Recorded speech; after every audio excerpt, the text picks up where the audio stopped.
Hello, Star Trek fans. This is RebingeIt, and welcome to the Star Trek Voyager podcast. My name is James. And my name is Kim. And we are rebinging Star Trek Voyager from the beginning, one episode at a time.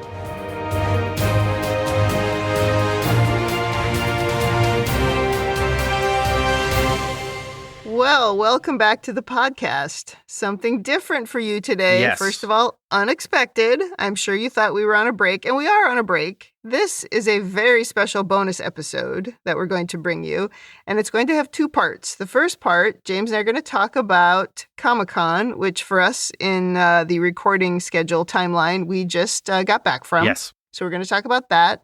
But also the rest of the podcast today is going to be the recording of an interview that Ruthie and Brian from Talk Through Media did with Garrett Wang. This is an interview that took place at Soonercon, which is in Oklahoma, and I believe the interview took place June 21st. And we've been a little bit slow to get this out, but we wanted to present it as a little bonus to you. In between seasons 3 and 4 of Voyager. Correct. I think it's a perfect segue into the new season. Yeah, that's pretty cool. And it's cool that they got to talk to him. So we will give that to you in a few minutes. But we did want to take some time to talk about San Diego Comic-Con, which just took place here at the end of July. So what do you want to say about it, James? What was your experience? Well, I thoroughly enjoyed it. So my big thing at Comic-Con is going to the cosplay panels, meeting cosplayers, and just hanging out and meeting people and talking about costumes and occasionally managing to make it to panels. Oh, and wandering the floor. And you left out one important part. And what was that? Walking around in a costume. That's a big part of Comic-Con for you. And you wore, this is the first time you've done this, you wore 3 different costumes this year. 2 dread, 1 chicken, 1 penguin. One penguin disguised as a chicken. Yes. From Wallace and Gromit. Yes. And we did post pictures of all of this on our Instagram. I think you also put them on Threads, right? So if you're interested. I put them on Threads, and then some of them are on Instagram. I really should go back and put all of them on Instagram. Okay. I took about 160 odd pictures this year of cosplayers. That's different cosplayers. Yeah. And there aren't 170 pictures of James. It's not 170 pictures of just me. But there were a lot of great cosplayers this year. And what's crazy is I'm looking at pictures online and I'm seeing folks that I missed and didn't get pictures of. And it's like, wow, I thought I was everywhere. I thought I got everywhere, but it's so big. And there's so many people. It's almost over impossible. 100,000 people, right, that go to it. So it's impossible to see everyone. Yeah.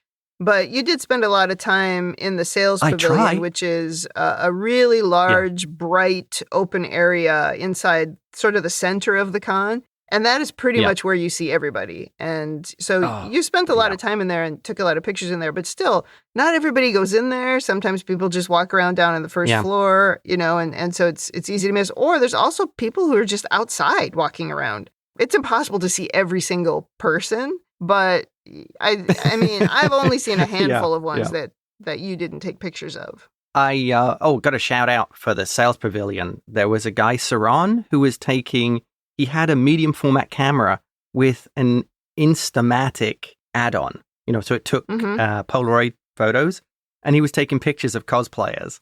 And I got to thank him for giving me a picture. His pictures were great. Hopefully he puts them up online somewhere. Yeah, he probably does. It wasn't quite as hot this year, which was nice. I mean, it was warm. Yeah, only Thursday was a bad day for heat. Yeah.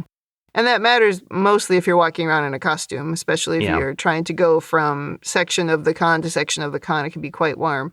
And you also did go onto the floor a bit while in costume, which is just there's so many people on the floor. And this is the section where you might go to get the so-called Comic-Con exclusives, or you would go to Artist Alley and see comics and books and paintings and drawings that artists are rendering. But also it's where the industries have their tables, and it's where everybody thinks they need to go for Comic-Con, but I try to avoid it. I try to not go in there if I can help it, except I did go in there with you when you were in one of the Dread costumes because you wanted to go to the 2000 AD booth specifically. Oh, right? You have to go there. It's a pilgrimage. It's the pilgrimage of Dread. And as a surprise, when we were there, we were kind of ushered to get into line for something, which we didn't know what was going on. We didn't go there to get in line for anything. And while we were in line, we were just kind of talking to other people. And then we realized, well, James said, Google this guy. Who are we in line to talk to? And it turned out we were in line to talk to David Bowie's son, who directed Moon, and which is one of James's favorite movies. He's also directing an upcoming movie, right, about Rogue Trooper. Yes. Yeah, I'm like, wait a minute, what was it that Duncan Jones directed? Yeah. Yes. Why? Okay, I will admit, I am terrible with names. Yeah. Absolutely terrible. And of course, I'm not as into dread stuff. And even the movie Moon was like, yes, it was fine. And I'm just I'm just here because I'm supporting James. He needs somebody to carry his water, basically, and make sure pictures are getting taken. And then I'm like, oh, this guy is David Bowie's son. Now suddenly I'm interested. Yeah, and I absolutely loved Moon. Moon is fantastic. And I have the Blu-ray, and the commentary by Duncan Jones, and I can't remember who else, again, can't remember names, is absolutely fantastic about the making of it. Well, he was very nice, and he was really impressed with James's costume, and we took a picture of the two of them, and that was really cute. But that was like an accidental star encounter that we had. Sticking with the subject of the floor, it seems to be a popular thing is you go online and you post about how there wasn't as many people at Comic-Con this year and the floor was empty. Mm. And I think that falls under, were you at a different con? No, the floor was absolute insanity. Every time I went to the floor this year, because my big things are Artist Alley and Small Press. I really love to see the smaller artists, the independents. It's the people who, maybe really worked hard to get their work out in the public, and they're doing it themselves. Right. And I love that stuff. And you find some great art and artists and stories being promoted there. Mm-hmm. This is, I think, the first year I can honestly remember that both those sections were absolute zoos every time I went there. Mm. That it was stuffed with people. Well, hopefully that was good for the artists, that they were making sales. One artist I really like, who's a cartoonist, Stephen Notley, who does Bob the Angry Flower. I went back to get his latest book, and he was sold out. Oh. I was like, oh, good for him. Mm-hmm. I mean, it wasn't good for me because I really wanted his book, but, clearly people were buying stuff, and some of the bigger booths where, there's always Weta Workshop and Star Wars, Lucasfilm, they were crazy busy as well. To me, it seemed like the floor had more people on it than, honestly, any time I can remember. Well, I do think a real change at the con is Hall H, because that's the big hall where you have to line up to get into. And since there were no new Marvel panels this year, and I think maybe some of the other big studios either have pulled out or, don't have anything specific to promote, because they're really only going to come if they've got something that's coming out. It seems so weird to me because I would think Apple would be there with Foundation, being active and being on. And I get why they don't want to do Murderbot. It's over. And even though there's a season 2, it's probably not going to be for a while. But Foundation is out. But I do think the change in Hall H is what's changing the rest of the con, because I wanted to try to get into Star Trek. Now, in normal Comic-Con years, I would make zero attempt. But I walked right in, essentially, to the Star Trek panel in Hall H. I'm glad they had one, and I'm glad I got into it. But it was abnormal that I could walk in. And I think they still have the same number of people coming. So those people have to be somewhere. They have to be somewhere. And they're clearly on the floor or just walking around down in the main area, because you just, there was a number of times where I had a panel, because my experience at Comic-Con, we've said this before, but my experience is I just want to go to the panels. I have less interest in the floor. I don't walk around in a costume. So generally we have pretty different experiences, but we meet up at a few things in the middle. But I kept having panels that were on the absolute opposite ends of the building or in the building next door. And I would have to book it, in 10 minutes from one end of the con to the other. This happened to me multiple times. And you can't go fast because there are so many people. It's just like swimming upstream. And until you get even through that sales pavilion and then you get downstairs and then you think, I'm free. Nope. Now you're in the crush of people who are in the main area or who are outside, which is also an absolute crush of people. Who are also trying to get to the Marriott ballrooms where the other panels are being held. Right. And just to touch on Star Trek a little bit, since this is a Star Trek podcast. So at this point, there's nothing that happened in that Star Trek panel that hasn't already been published publicly. But they showed an entire episode. And while it's great to see an episode, it's like, it's not exactly why I'm here, because I know that thing is airing in a few days. If you're going to give me like a month ahead or some kind of exclusive, that's great. But they like rushed the Star Trek people onto the stage. And there were people from the Strange New Worlds main cast. But Anson Mount wasn't there because his wife had just had a baby. But Hot Spock was there. Ethan Peck was there. That's great. I do like him. And also the creators of the show were there. People are less interested in them. But they like rushed them out onto the stage and they asked like a couple of questions and they rushed them off. And then they showed the entire episode. And I was sitting there going, why did I come in here for this? I can watch this in a few days. I'm watching the show. Yeah. And then after the episode, they kind of rushed them back out onto the stage. And at least then they asked each of the actors a question. So they each got to say something. But it wasn't like a normal interactive panel. I thought that was so strange that they would have brought them all the way to the con for that. They didn't even really get to say anything. I found that disappointing. And then they rushed them off the stage because they had, I think the whole thing was an hour and a half. And that included that 40-some minute episode that they showed. And then they brought out and they talked about the new show, Starfleet Academy, that comes out not until next year, not until 2026. God, and so insane. They showed the trailer, which was cool, right? But it wasn't particularly memorable. And then they had some of the people from that show out there, including Holly Hunter, and she got asked, I don't know, 1 or 2 questions. And they asked each of the people a question. One of them burst into tears. She was super excited and she burst into tears because she was like so excited. But they cut them off. They wouldn't let them talk too long because they had to get off the stage. Yeah. And Robert Picardo was moderating is a loose term, but he just basically cut them off and said, well, we got to go. And they all rushed off the stage. And I just thought, well, that was ridiculous. Considering what is in Hall H this time. We couldn't have done full panels. I was quite disappointed in that. Yeah, that isn't so good.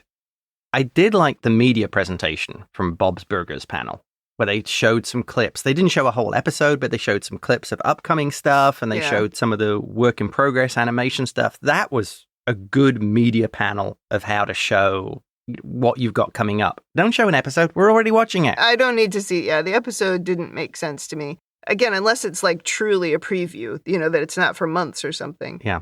The Resident Alien panel that I went to was also great. They showed little clips and they had all the actors there and they were all talking about the show. And the cancellation of the show was announced the night before that panel. So they talked a lot about that. That was good. Is there more Star Trek? Yes, in other Star Trek stuff. So there was a panel of Ronald D. Moore, an interview panel of him. Now, we chose other things instead of going to that. And the reason is I saw that panel already when I was at WonderCon. And even though it was great, I saw that, and you can pretty much hear an identical interview if you listen to the Katie Sackhoff podcast, because he's on there.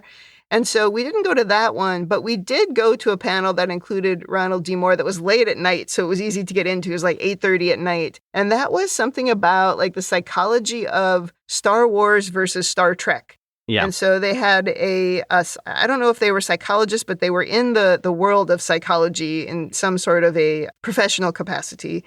And then they had the actress who played Morgan Elsbeth, which was major character on that show. What's the actress's name? Diana Lee Inosanto. So she was there speaking for Star Wars, and she had a psychology professional with her. And then Ronald D. Moore was there speaking for Star Trek, and he also had a psychology professional speaking for him. Now, this was a fun panel. At first, they were kind of joking around, and it was a rivalry between the two. But what was interesting was the person, representing Star Trek and the person who was representing Star Wars, they were quite respectful of each other's worlds. And they talked a lot about the differences, like the different positives in Star Wars and the different positives in Star Trek. And Ronald D. Moore just showed his absolute command of what Star Trek is and, what it means to people and the development of the characters. And he's great. Yeah, his dropping into lore and talking about where the characters' motivations come from and their background and just the absolute smoothness that he just recounts what he's talking about. It's like, it's incredibly professional and really amazing to watch. But, I guess that's sort of his world. Yeah. And he's like unencumbered by social media, because even at the end when they were all saying, oh, here I am on social media, he's like, yeah, I don't do that. I'm not on that. I thought, good for you. He's one of those people where it's like, yeah, you don't really have to do any of that. He doesn't need to be. No. Yeah. Because he's not just Star Trek, right? He's also For All Mankind. He was Battlestar Galactica. Yeah. I mean, this guy is huge. This is an annoyingly talented guy. Yeah. That was one of the best panels I think we saw. Yeah. And then we didn't go to Larry Nemechek's panel this time because, well, two reasons. One, it was about Enterprise, which we don't really know anything about and don't really care about at this point. Sorry. But there were conflicts. And so we just kind of chose to stick with the conflicts. I will not comment on Enterprise, but I did get to see Larry Nemechek and got a selfie with him, which I said I'm going to post and say, hanging out at the con with my good friend, Larry Nemechek. Yeah, he's a good sport. Yeah. But the last Star Trek reference for me at the con, I went to, this is another example of me on one end of the con, because I was in room 29. Yeah. I was at that panel, and the next panel was one called Holy Heroes. And reading the description, not normally one that I would necessarily go to, it was talking about people of faith, meaning people who are of a religion, and it's important to them in their lives, and how they utilize that in their day job. Yeah. Now, I wouldn't normally probably go out of my way to go to that panel, except Lisa Klink, who is a writer on Voyager, was on that panel. And I was like, I'm going to go to that. And I had to book it again all the way across the con. This was Sunday morning. And I'm running to get, which is ironic that it was the religious panel. Anyway, I'm running to get to the other side. And I was a couple minutes late because it's so far. So I got to that panel and she was introducing herself sort of when I got there. And what was cool was what she brought up in this panel was the episode Sacred Ground, which we, talked about, I don't know, a few weeks ago, because it was in season 3. So it was during our, most recent season. And I really wanted to ask her a question because she was talking about how she said she represented atheists on the panel. And she talked about, Janeway being a scientist and how she wrote this episode about her having to sort of face up to things that maybe she couldn't explain in science. Yeah. And I was like, great, I'm going to ask a question. But by the end of it, they ran out of time for questions. And so normally James has to be with me if we're going to go and talk to somebody afterwards because I'm an introvert. I don't want to talk to people. You do not like that. James will go and talk to anybody. But I was by myself and I was like, I'm going to try to talk to her. So I waited outside the panel until she came out, and it took forever because who knows what was going on in there. A lot of times people are taking pictures or they get distracted, and she came out and I just sort of walked up to her and tapped her on the shoulder. And I said, can I ask you a question about Star Trek? And at first she looked at me like, do I know you? And then when I said, can I ask you a question about Star Trek? She went, oh, absolutely. And she turned and looked at me. And I said, do you think at the end of Sacred Ground, Janeway's opinions had changed? Like, how do you think she had changed at the end? And she thought about it for a second, and she said, Janeway is a woman of science, will always be a woman of science. There wasn't anything that was shaken at the end, but her mind was opened that maybe she didn't understand everything, is what she said. And I was like, nice. I was like, that's kind of how I saw it too. Like, she wasn't really sure what to think at the end. Remember, they had that sort of funny scene with her and the doctor where she's like, perfectly logical explanation, but clearly she was like, but I don't know what happened. Something weird happened. So I had a little chat there with Lisa Klink about Janeway, which was That's awesome. Which was cool. She also wrote Remember, one of my favorite Voyager episodes. Well, she became, I think, an executive story editor on the show, so she probably had her hands in a lot of things. Yeah. If you go and you look her up on Wikipedia, you will see a couple of unfortunate things. One, she wrote Blood Fever, and one, she wrote Favorite Son. She did ask for the name of our podcast, and I just thought, oh, please don't listen to those 2 episodes because we did not like those. But she wrote them. Yeah. But she had her hands in some good ones as well. So, all right, that's a brain dump about Comic-Con. Anything else you want to mention? And I think my record was 18,000 steps this on one day. I think I only did 13 or 14,000. And it was always between the Marriott and room 29. I did manage to go to the wrong room. You did? Yeah. Which panel was that? Remember there's 2 room 11s? Oh. And I went to room 11 in the Marriott. In the Marriott instead of 11 in the convention. Oh my God, that's right. I forgot about that. And then you never got into the other one, right? Yeah. I mean, that actually was funny because when I got back to the correct room, I think it was half the con was waiting to get into that one. I mean, that was something I ran into, which happens, every year. There'll be panels I'm interested in that you just can't get into because there's so many people wanting to get into it. Like a lot of the NASA ones are just crazy busy. And I think the Andor one I couldn't get into as well. Right. Which was, to me, was absolutely bizarre that there was one Andor panel. It's sometimes the scheduling in Comic-Con is truly bizarre about what panels they approve and what panels they don't. And it's like, I can't believe that you had one Andor panel. Well, again, it's a show that's over, and they're not as focused on those things. But yeah, but they're doing panels about things that were written 50 years ago. So yeah, if they're fan panels or like we went to the 50-year anniversary of Jaws, that was packed. Yes, absolutely packed. What was funny about that was just how unbelievably keen the panelists were. How absolutely just super fans they were of Jaws. Yeah. And that was, it kind of, that's always fun. Jaws to us is just kind of a movie. But to these guys, Jaws is like the movie. It would be like having a panel on Scrooged with us. We would go to that, yeah. Oh, yeah. That reminds me of my one failure. I couldn't get into George Takei at a panel, which was just an interview with him. But that was, as you might guess, a crazy line. Yeah. So I did not make it in there. But yeah, it was, the lines were they were crazy. Well, I think my final thing was the 2000 AD panel was absolutely fantastic. Yeah, you seem to quite enjoy that. Yes. Well, okay, that kind of wraps up our Comic-Con update. I think for us, that officially concludes Comic-Con 2025, even though it ended like last Sunday. Next up, WonderCon, or what's the one in Seattle? Possibly Emerald City Con. Possibly Emerald City, yeah.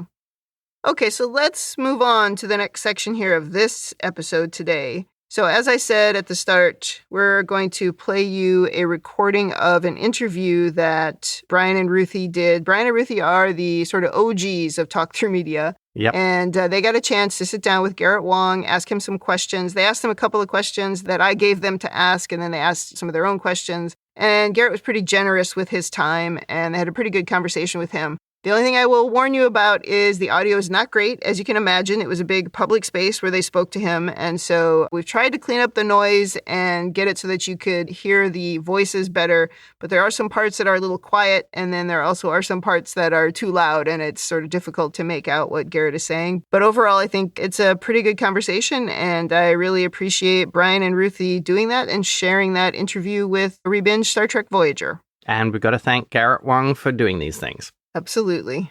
So here you go. And we'll be back in 2 weeks with season 4.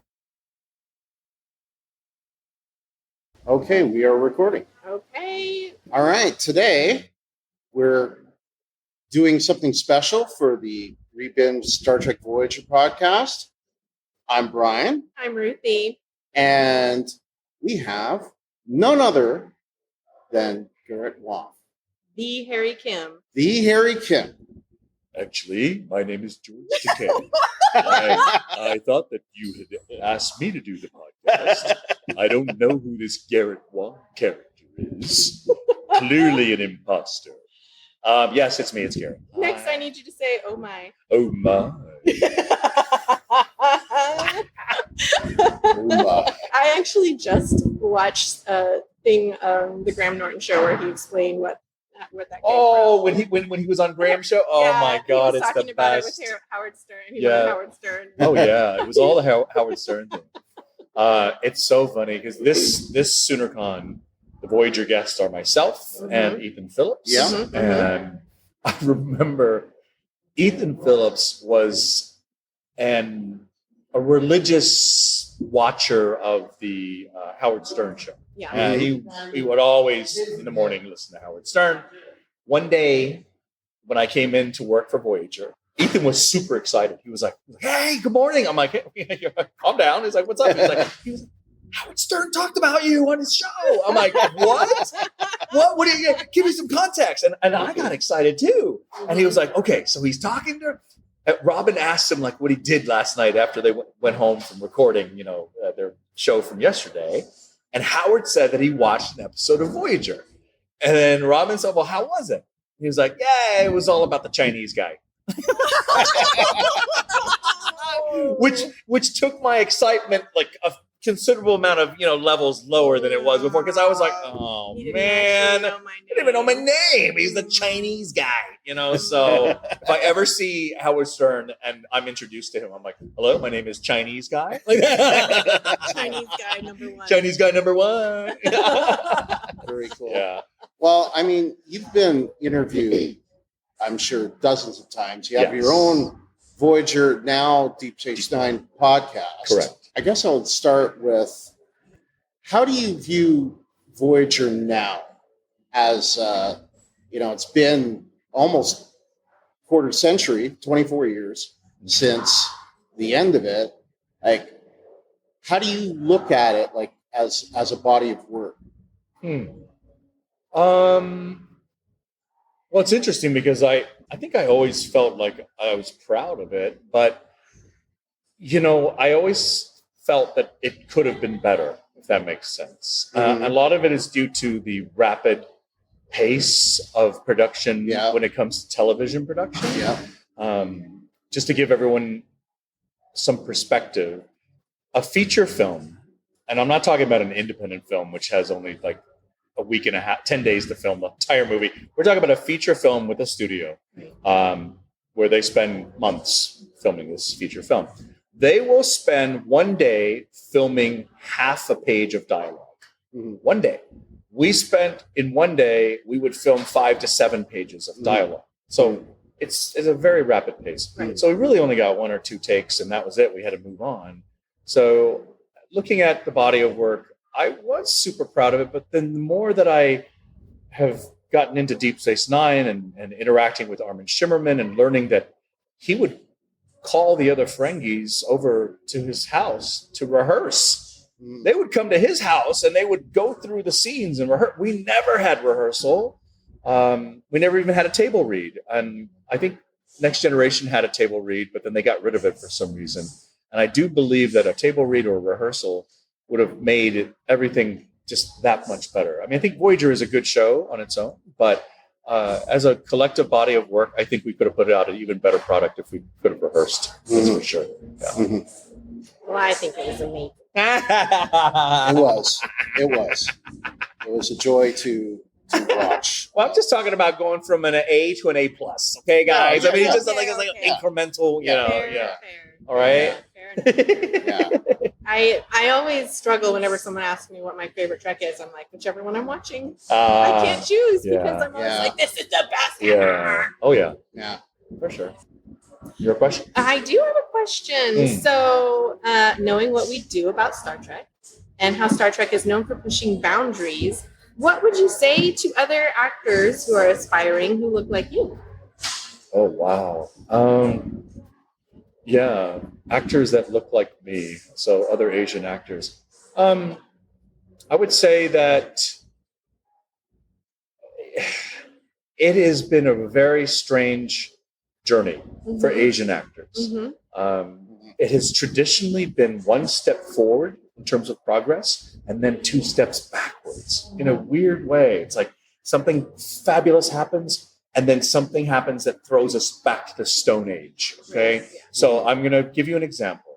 The earliest example would be from the black and white sound, devoid of sound era. So the silent movie, the film industry back then, when it was no audio, no sound, no vocal, no dialogue. The most popular silent film star was actually Asian. His name was Sesu Hayakawa. Hayakawa was so good at the time that the powers that be that were running Hollywood approached him and said, hey, we're going to build you your own studio. This studio will exist solely to produce your films. You have 100% final say on which projects are made, which co-stars are cast. Like, he had complete control. Wow. I mean, just imagine, he was sort of like the Tom Cruise of his era. Like, he controlled everything, right? Yeah. He did all his own stunts. He did all, you name it. He was the man. And this deal was offered, which was going to be huge. That's a big step for an Asian actor, for sure. But within 1 week of that deal being offered to him, Pearl Harbor happened. Oh, no. And he's Japanese. He was of Japanese descent. Right. So they took that deal back. Okay. Flash forward to Crazy Rich Asians comes out in a major motion picture theatrical release all across the country. Yeah. And it's a massive hit. Yeah. It makes millions and millions of dollars at the box office. When I personally saw it in the movie theaters, I was crying. I was tearing up because I was so emotional over seeing a movie where there wasn't a Caucasian star thrown in there to sort of carry the project, because that was always the feeling. Well, you Asians, you're good, but we still need to put one white person in there to make it. So it's like, we'll throw Tom Cruise in. It'll be fine. Right. So it's like, okay. So this was the first time where everyone was Asian. So I cried in the movie theater. Yeah. I was tearing up, emotional, upset, and happy, and everything, all these emotions going through me because I had never gone to a major release like that. And also, kudos to the guy that was behind the creator of that project, because it was Netflix that offered him untold sums of money to just bring it to Netflix. And this guy said, no, it needs to be a theatrical release across the country, the U.S., not released on Netflix. It's not the same cachet, know? Yeah. And so the Netflix people said, so what's the studio offering you? And he was like, well, the numbers were crazy. So if you say, I would say maybe Netflix offered 10 to 30 times more what the studio offered him. Yeah.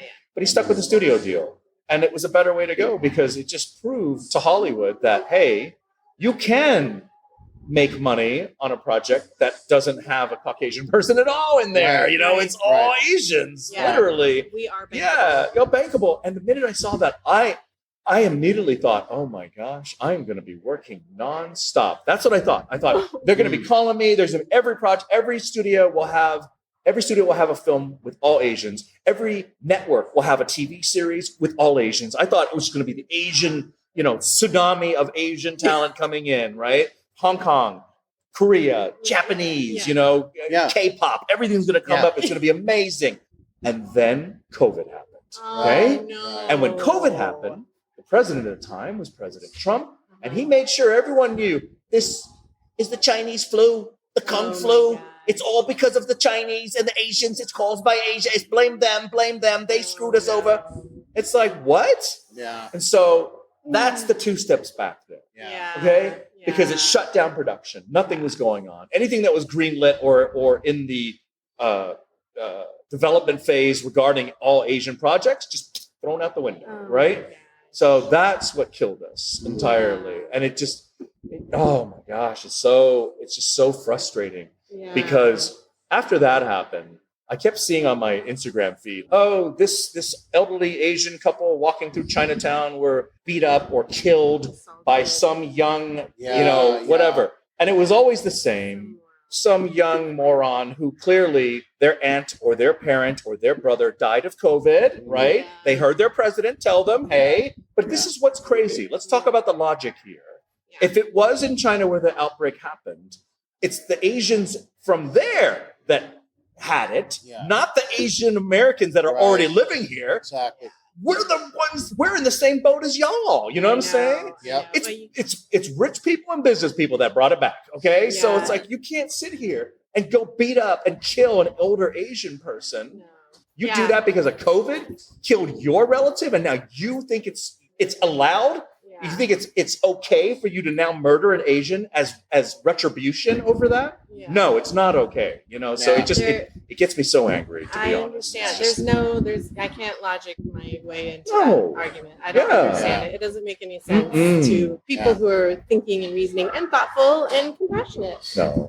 I always say Asians, when it comes to ethnic groups of this country, Asians have had the hardest climb, and then they'll say, there's people argue with me, slavery did this. And I said, yeah, but when the Chinese came over, they didn't come over as slaves, so there's a little bit of a difference there. But the bottom line is, I think African Americans have made out quite well. If you just stay at home, just watch TV. When the commercials come on, let's say there's 10 commercials in the commercial break.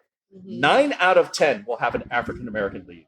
Just watch. Yeah. And it'll be for products that African Americans don't even use like suntan lotion. Like, no, dude. Or, you know, like, you're not going to get something to make yourself darker. You know what I'm saying? Yeah. It's just like, I'd see that, but no. But products that you traditionally have never been utilized by any African American that I know, they are the spokesperson. Yeah. Right. Yeah. And so I'm saying, if you're a Black actor right now trying to grow, so your question was, if you're an Asian person trying to act, I would say right now, it's always going to be a little bit of a struggle for Asians. But if your ethnic background is African American, if you're a Black actor, this is the time for you right now, because everything, it's almost like Hollywood has felt like, okay, we're going to let one group break through, and it's going to be just African Americans. Like Latinos and Asians are still kind of on the side, but we will make sure that one ethnic group gets focused on. And it's incredible. Like I don't know when it happened, but I just noticed that recently. Every commercial.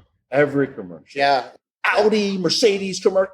In the past, high-end vehicles would never have an ethnic person as their, spokes. It's always an older white gentleman with gray hair driving the Audi to, whatever. But now it's flipped, but flipped only in one direction, right? Which to me is like, look, this country is a bunch of different people in this country. Have the Middle Easterners on the convention, on the commercial. You have the Latinos. Make it even, like 25% this, 20% that, 20. Everyone, including Caucasians too. Is like, don't exclude them, but I think it should be all inclusive, which is what Trek is always all about. Include everybody. Exactly. Don't just include one group, right? So anyway, I almost feel like there's some weird secret mandate amongst all advertising agencies. Like, okay, we all signed a deal with the devil, and we have to put one ethnic group out, or something weird thing has happened. Like, what? How did this happen like that? I don't. Or a bet was lost. So someone lost a bet. Like, all right, Bob, you lost the bet. Okay, let's spin the ethnicity wheel. Oh my gosh! And it lands on that. We are going to do every commercial from now on with African Americans. Like that. It was just like, what? I don't understand what's happening. Yeah. But at least there is some representation, right? Yeah. So I would say anyone who is of Asian descent that wants to act, good on you, because let's face it, the majority of Asians are kids of immigrant parents who don't approve of careers in the arts. They're always like, you better be an engineer, you better be a doctor, you better be a lawyer, So there's a lot of backlash if you're trying to get into a field that's in the arts. But for those of you that are out there that happen to know that is your core, or that is who you are, please follow your dream, because don't listen to the naysayers. You need to go out there and be an artist and be creative, and not let anyone squelch your creativity. So that's my suggestion. Okay. Yeah. Awesome. Thank you. Sorry, that was a really long-winded, answer there. Feel free to edit any of this. Yeah. We have as much time as you have. Okay. Good. All right. Do you ever get tired of the eternal ensign jokes? No. I mean, it's like I took offense to it in the beginning. I was like, man, I can't believe he hasn't been promoted. Like, it's just, and I actually, I remember season 5 or something. I was so frustrated that I knocked on Kate Mulgrew's door of her trailer. And so here I am complaining to the woman who plays the captain on the show. I'm like, Kate, when am I going to get promoted? She's like, I know. So she's trying to be empathetic with me, but it's like, that's how convoluted my brain was. Maybe if I talk to the actress playing the captain, I might get promoted. I was like, whereas my argument should have been to the writers, not to Kate Mulgrew. Why do you think they never did promote you? Well, I called Brandon Braga one day and I said, look, what's up with this non-promotion thing? Yeah. And he said, well, somebody's got to be the ensign. And that was it. He didn't give any more response other than that. Somebody's got to be the ensign. So then I remember when Voyager was done, I was on a plane next to somebody that was in the Navy. And I said, okay, so I have a question for you. If you're an ensign, which is the most junior officer, 7 years later, as long as you don't, do something stupid like shoot your commanding officer in the foot, what rank would you be? And the guy, he goes, okay, you would be almost lieutenant commander. And I was like, okay, all right, okay, I got it. So then I guess something flipped in me where I was like, you know what? Why am I stressing about this? is. If they didn't promote me, they didn't promote me. So then I embraced it. So whenever I play online games, Pokemon, my golf game, all of my accounts are pretty much forever ensign is what they are. So so there's a Pokestop here. You So see you kind of forever embraced ensign. it at this I point. did. Yeah. I was like, whatever. My website. I have a website where I have sci-fi t-shirts, like Trek-based shirts. Yeah. Foreverensign.com. It's like I just embraced everything because or Eternal Ensign. Yeah, you could say that too. Yeah. Let's, I said it's been 24 years Since the end of the show. So let's say it's 2502, right? No, 2402. 24 years ahead in Starfleet years. Mm-hmm. Where do you think Harry Kim would be? Do you think he'd still be in Starfleet?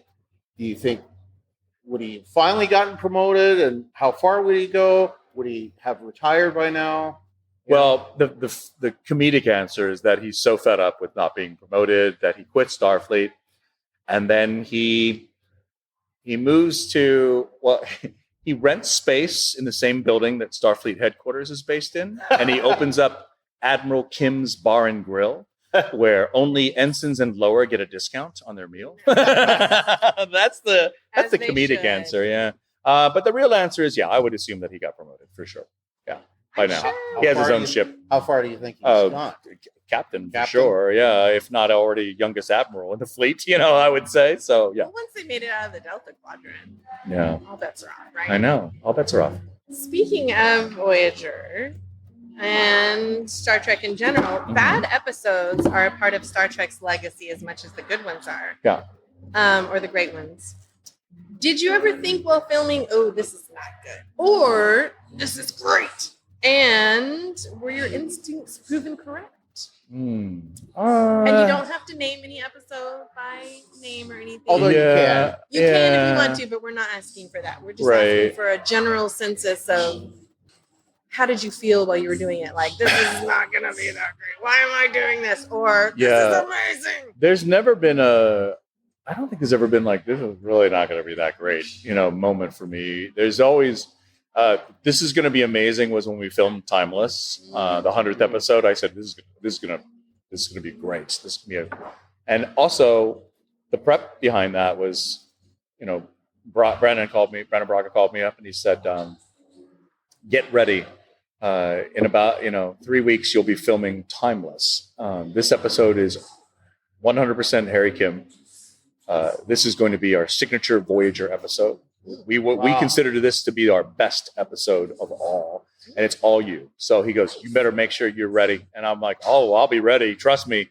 Because, when you have a 9-person ensemble, you get 2.3 episodes per season that revolve around your character, if that. And it's difficult because we are the largest. We're bigger cast than TNG. We're bigger cast than DS9. We're the largest, golden era cast. And because of that, it's hard to get great character development for everybody. And then also in the later seasons, meaning 5, 6, 7 of Voyager, it really became the Janeway 7 Doctor show. Like almost everything was those guys. Yeah. And it's, it's a little lazy on the part of the writers because it's easier to write for 7 of 9. It's easier to write for the Doctor, right? Yeah. One of the things that I find amusing is that every convention I come to, there's so many people that will come up to the table and say, my favorite character is the Doctor because he's so funny. And I'm sitting there going, it's because that's all they allowed on Voyager to be funny. Right. They didn't let anyone else bring the funny. Everyone on Voyager, every actor on Voyager was as funny as Bob Picardo off camera, is what I'm saying. They all had their individual senses of humor. Yeah. So Chakotay, hilarious. Even Janeway, very funny. But you don't know that because the writers didn't let you see that, right? So it's always really annoying to me when people go like, my favorite character is the Doctor because of his humor, and I'm like, and Harry Kim, he's like my third favorite. I'll get like pushed all the way down. I'm like, No, I watched an outtake one time. It was I can't even remember. It was they just aired it on UPN. Okay. And it was a Voyager outtakes, and it was What was happening? Tim Russ doing a death scene. Was this when he was spinning around in the chair? Yes. I could never find that again anywhere. Okay. If you did not see that outtake, would you think that Tim Russ was the purveyor of comedic moments? No, you would not think that, right? Not in a million years. You would think, I don't even think Tim Russ knows how to smile, okay? Because when you look at it, when you watch Voyager, Tuvok doesn't smile. No. Think of the most serious, school teacher you had. That's Tuvok, okay? Yeah. He's not going to smile. Yeah. But Tim's hilarious, Yes. And I've told people this before. I said, if you had cameras recording when the actual film cameras were not, like the downtime when we're all messing around on stage, and then edited that together, or not even edited, just broadcast that like a reality episode, that would be the number one sitcom in America. Okay, I mean, it'd be that funny. It was that great. Yeah. So I lost. What was the original question? I sidetracked into all over the place. Were your instincts proven correct? Oh, about the show. Yeah. So about Timeless, I was right about that. I thought that was an excellent show. Yeah. But in terms of like seeing, recording something or filming something that I thought, oh, this is going to be horrible, the only thing I will say this, there was an episode where I think the caretaker's mate reappears. Okay. So the caretaker's, this entity shows up, starts doing this crazy stuff. And there's this one scene where somebody walks into engineering and they look up and everyone in engineering is suspended in this like state of just, they're just floating in air, but their blood drips onto somebody. Do you remember this? So kind of a horror moment. Mm-hmm. Yeah. But the way that whoever directed that episode, everybody was like, they were suspended parallel to the ground. Mm-hmm. So their body, their head and their feet were parallel to the ground. I thought, no, it should be this way. Their head should be here. Their hands should be, so that's the only time where I thought, ugh. I don't like that. And when I saw the final ending, I was like, oh, that's not that good, But other than that, I've never had a moment where we were filming when I thought this is going to be pretty crappy. I'll be honest. I've always felt that we've had pretty good scripts overall, There's definitely episodes that you're like, well, all right. Like Shattered, the one where the ship is all, that episode is just, to me, it's a headache watching that episode. That's not one of my favorites. That's not one of my favorites. Maybe during filming that one, I might have thought like, oh, this may not be that good. So I will say Shattered then. Okay. That's my entry. All right. I don't know how much. Just go. Yeah, I have to go to a thing at 6. So I'll give you another 15. Okay. I'm going to ask, you have the Delta Flyers. Yes. So, maybe say a word about that. Yeah. And then I have a specific question about it. Yeah. So how was it, since you've now covered the entire series, what was that like to go back? Like how much of it was like, I forgot about that, or, I remember this, or like it hit differently when you did it. And now, and the second part of that question is now you're doing DS9. Yeah. So what's that like in comparison to doing Voyager as a podcast? Well, I'll start with talking about Voyager. It's really, I think every fan's experience with Trek is similar in that when you watch it as a kid, you have a certain feeling about it. Meaning as a teenager or from 8 to 15, if you watch then, you have a certain image of or feeling about the show. Yeah. And then when you watch it again in your 20s, it changes. And your 30, every time you rewatch Trek, you'll find something new. Yes. In I don't care how many times you watch an episode, you will catch something else. You're like, oh, I didn't realize that happened. Or there's a small detail that I didn't even see in the first 17 watches that I saw the same episode, right? It's really weird how Trek does that, but it does that. And so I love it for the fact that it is something that's always new. And I guess for me, I had always watched the episodes of Voyager when they came on the air, back when we were filming. Robbie did not, so he did not really see any of them at all. So for him, it was such an eye-opener. He has such a newfound respect for Trek now, and pride behind it that he did not have before. His wife and 3 kids made fun of the show when it was being filmed. Wow. Yeah, it was like, why would you make fun of the show that's providing you with your food on your table exactly. and the roof over your head? Okay, so that to me makes me a little angry, but because of the fact that I recruited Robbie to come do this, then he basically was forced to watch the episodes. Yeah. But it wasn't something in the beginning. Maybe it was difficult, but then still make fun of them. I don't even know. I mean, good question. But Robbie, let us know. But Robbie really had a newfound respect for the show, and more than anything, that makes me really happy. Because I'm like, oh my god, because like I said, 10% of all Star Trek actors are fans of Trek and sci-fi. Yeah. The other 90% are just actors. Yeah. Robbie's is one of the 90%. So now that I feel that he's been watching, he's now come over to the 10%. Does that make sense? Yes. So I feel like I feel like I've converted him. And it's like a good indication of it, since you guys kept going. You could have stopped at the end of Voyager, but you went on and do DS9. Yeah, we went on because I remember someone said, they said, we're so sad that you're coming to an end like that. And I said, we wish you wouldn't stop. I mean, and someone said, to be honest, if you and Robbie just read the phone book, the names of the phone book, it'd be fine for us. Like, we don't even need you to talk about anything important. We just need to hear your voices like that. I'm like, wow. So why did you go to DS9? Like, what? We did a poll. You did a poll. We did a poll on Twitter. Yeah.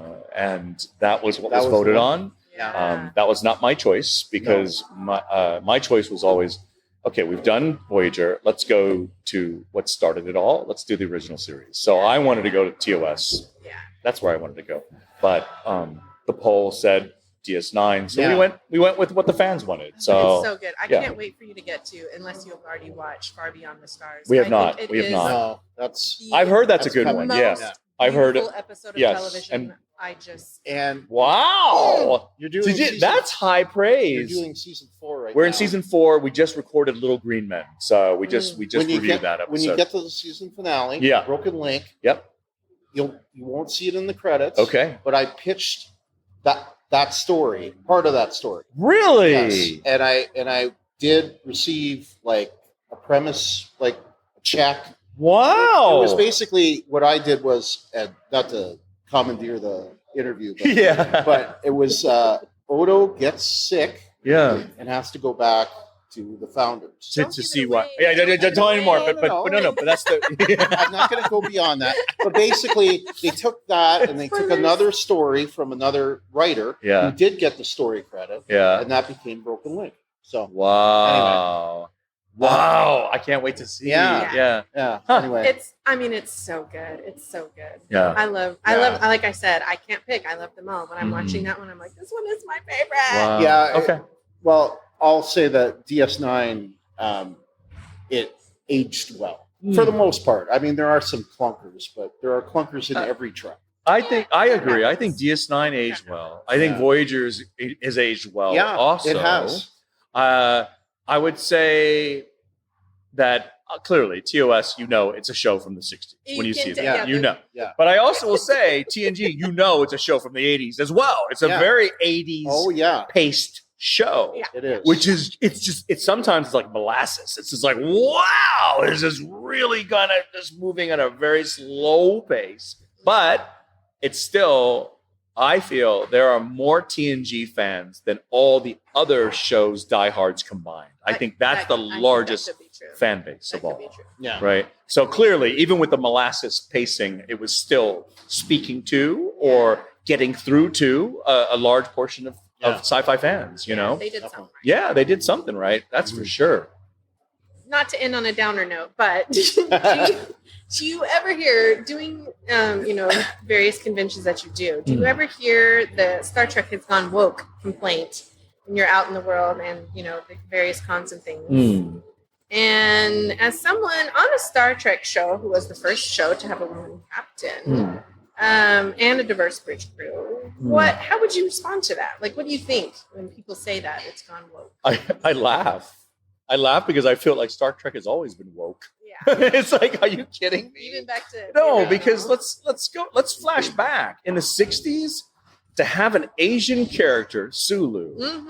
speak with zero accent, like an immigrant Not be accent. affected. Come on. Yeah. In the 60s, the choices of Asian actors that were series regulars was George Takei on Star Trek and the actor that played Hop Sing on Bonanza. Okay? Yeah. Hop Sing was like, oh, Mr. Cartwright, can I wash your dirty underwear for you and then cook your food? I mean, he was a slave. Okay? He was basically a slave. It's not something that people watch Bonanza going, gosh, I wish I could grow up and be just like Hop Sing. No one says that, okay? Right. But if you're watching Star Trek with Sulu, you're like, oh, Yes. look at this guy. He's got a nice low resonant voice, Yes. right? Warp 8, warp 9. I mean, it's like, yeah. Can you imagine if he had a puberty voice? Warp 8, warp 9. It wouldn't work. Okay. I cannot. Hi, wait. Captain. Like, it wouldn't I work. cannot wait until the Delta Flyers get to TOS. Yeah. You could start That'd be doing. I great. can start Sulu doing that. Yes, yes, yes, Yeah, yes. it's really cool. Yeah. All right. Well, thank you so much. Oh, you're welcome. Yes. It's been a pleasure, and you are a fantastic interview. Oh, thank you guys. And I can't wait till we get to your episode of Deep Space Nine. I'm very excited. So it's the finale of It's the season finale. 4? Yep. Okay, what's the title of the episode again? Broken Link. Broken Link, and that's Yep. the Is one. it the finale of the show? Season 4. Season 4. Oh, Season 4. okay. So you're Season close. 4. Yeah. Yeah. Season 4, episode 26. Whatever. it Yes. is. Yeah, the final episode. Yeah. That's right. All right. I'll be there. Thanks. Thank you. Appreciate it. Thank you so much. Yay. Thanks for joining us on the ReBinge Star Trek Voyager podcast. That's it for me. And that's it from me.